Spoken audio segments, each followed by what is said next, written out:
Olá, paixões, tudo bem com vocês? Espero que todos estejam bem, né? Seus familiares também estejam, na graça de Deus, que tudo isso venha passar logo e a gente venha nos encontrar. Levo também meu beijo agora aos novos alunos que a gente está dando também para o interior, que isso chegue, né? O Maitá, Presidente Figueiredo. Então, a gente vai falar hoje sobre o histórico da hotelaria no Brasil. A gente falou na aula passada sobre o histórico da hotelaria no mundo. Agora a gente vai falar sobre especificamente a história da hotelaria no Brasil e no Amazonas. Primeiramente, a gente vai falar sobre a questão do histórico da hotelaria no Brasil. Se dá no século XVII, né? No início das atividades em São Paulo, não era uma coisa muito organizada, as pessoas costumavam ceder parte da sua casa para aluguel, né? Então, assim, não era um público hoteleiro, eram diversos tipos de profissionais que atuavam nessa área, como sapateiro, alfaiates, né? Pessoal da cozinheiros, então assim, cediam o compartimento que tinham para as pessoas poderem se hospedar. Com a evolução, né, do segmento hoteleiro no Brasil, com a chegada da coroa portuguesa, começaram as primeiras estalagens, né, e os primeiros empreendimentos hoteleiros. As pessoas passaram a circular mais no Brasil.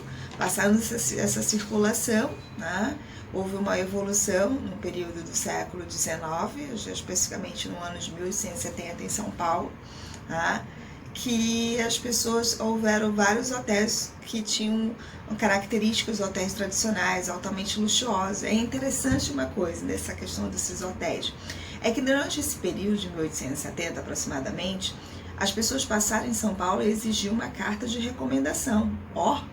Parecido com a Europa, né? Lembra que a gente falou na aula passada sobre a questão da história da hotelaria, que a diferença da Europa para os Estados Unidos, que a Europa pedia somente quem pudesse ficar, tivesse uma carta de autorização dizendo que estava a trabalho, né? Isso começou até, né, pelos romanos, que existiam para poder circular nas estalagens, que dizia que tem que te falar de um responsável que estava a negócio. E isso aconteceu no Brasil também, em 1870, houve essa questão dessa solicitação. Nesse final do século XIX, início do século XX, houve um desenvolvimento hoteleiro, mas cresceu o segmento hoteleiro no estado do Rio, São Paulo e Minas Gerais, mas com essa questão dos cassinos. Então gerou muito empregos, né? As pessoas procuravam essa questão desse tipo de lazer. Mas no governo de Eurico Gaspar Dutra, em 1946, ele proibiu a questão da jogatina, né? A questão de jogos.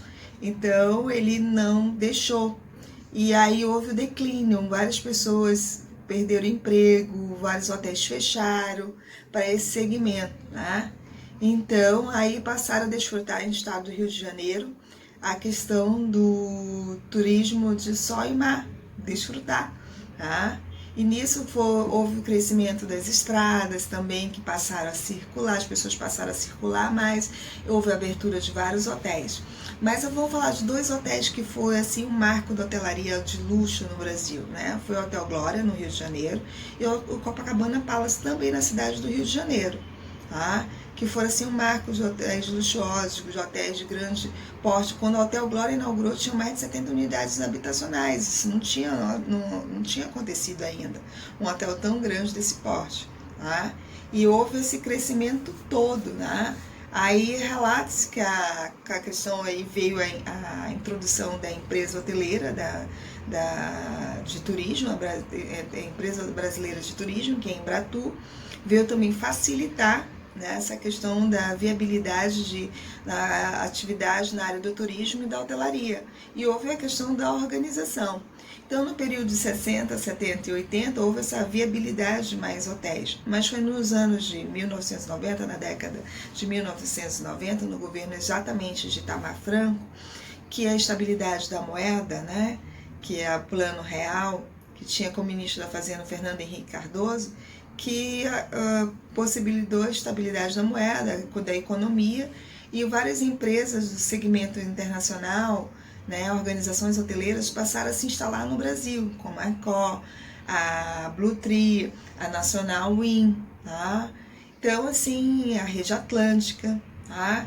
Só que teve, a gente vai falar isso mais tarde, a introdução dessas empresas, né? Para alguns hotéis de base familiar, veio a fechar, porque não puderam competir da mesma forma, a competitividade com essas empresas, com melhores preços, melhores atividades e serviços. Então a gente teve um declínio, a gente vai falar agora. Tá? E agora a gente vai falar sobre o histórico da hotelaria no Amazonas, minhas paixões. É bem interessante. Né? A gente tudo tem início desse boom, né, na questão do ciclo da borracha. Final dos anos de 1899, mais ou menos, né, início do século XX, que o boom mesmo aconteceu de 1905 a 1910.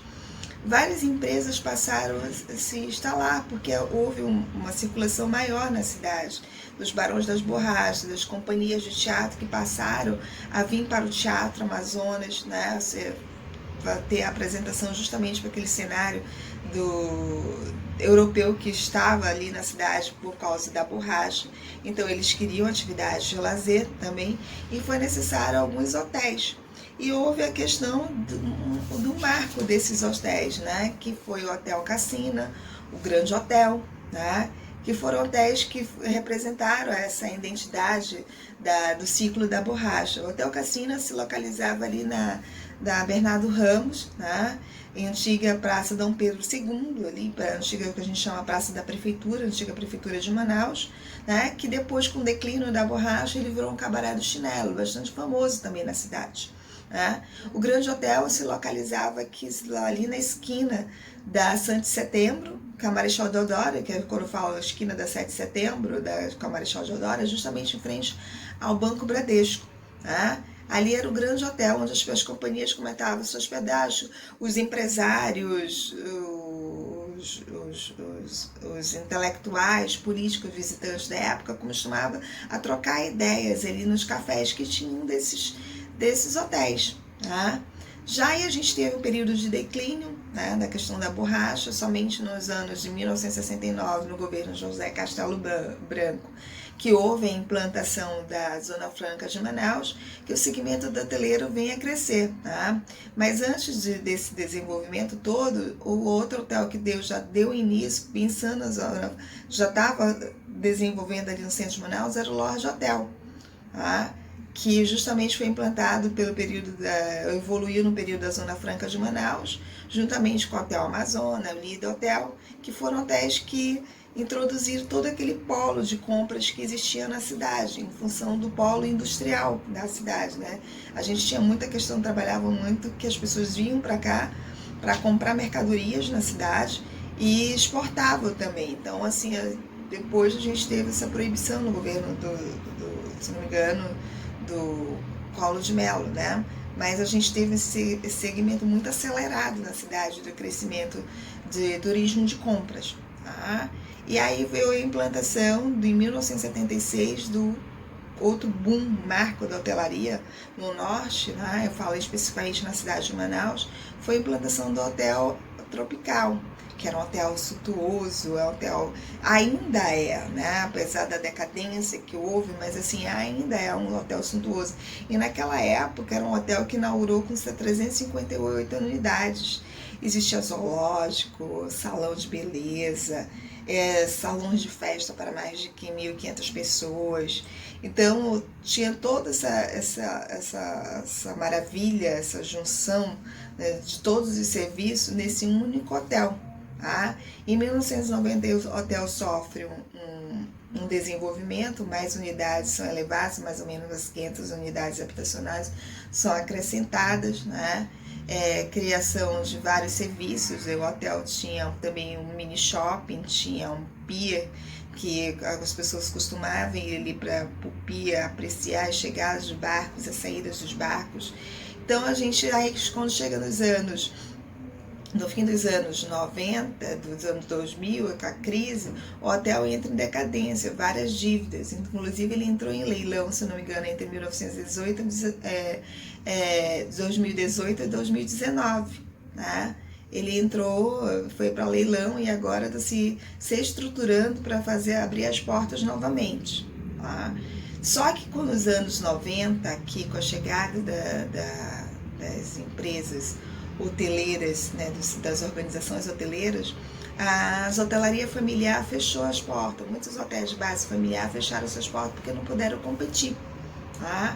Então é ruim, porque uma parte da nossa história da hotelaria no Amazonas foi fechada. tá? Porque chegaram as grandes organizações oferecendo com uma oferta de serviço mais diversificada, com preços bem mais acessíveis, e a hotelaria familiar não teve mais como competir. Então hoje a gente teve esse declínio. Eu espero que vocês tenham gostado, né? Que a aula é bem interessante, eu gosto de história, eu viajo na história. Não tem qualquer assunto que a gente venha falar, gente, não tem como a gente associar um pedaço da história, né? Do Brasil e do mundo. Então, assim, é bem interessante a gente analisar esse cenário todo. Tudo que acontece é um fato histórico. Então a gente sempre tem que pensar, narrar os fatos baseados na história, né? Um beijo a todos, fiquem com Deus, né? E até a próxima aula.